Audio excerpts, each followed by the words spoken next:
Israel's military said on March 12th that Iranian missiles had been launched towards Israeli territory, prompting air defense systems to activate as blasts were heard over Jerusalem. The military urged residents in affected areas to move to shelters, saying it had identified missiles fired from Iran towards the State of Israel. Shortly afterwards, Israel announced what it described as wide-scale strikes targeting Tehran as well as Hezbollah positions. The violence comes amid a broader regional escalation.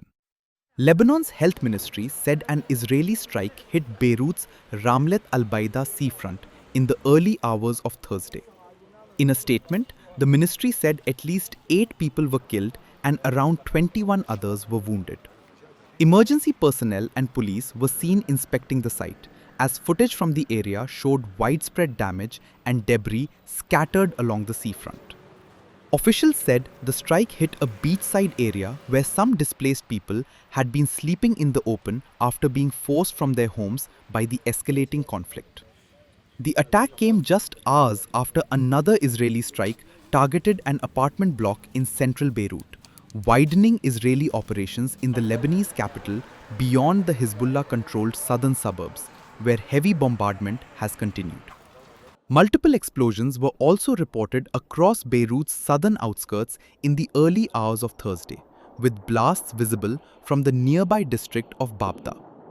Israel launched its offensive against Hezbollah after the group opened fire on March 2nd. Hezbollah said the attack was carried out to avenge the killing of Iran's supreme leader at the start of the US-Israeli war on Iran. Lebanese authorities say Israeli strikes have so far killed more than 600 people across the country and displaced around 800,000 others. Meanwhile, diplomatic pressure is growing for de-escalation. French President Emmanuel Macron called on Israel to halt its ground offensive in Lebanon, while also urging Hezbollah to immediately stop its attacks. In a post on X, Macron said Hezbollah had made a major mistake by dragging Lebanon into a confrontation with Israel and must immediately cease its attacks.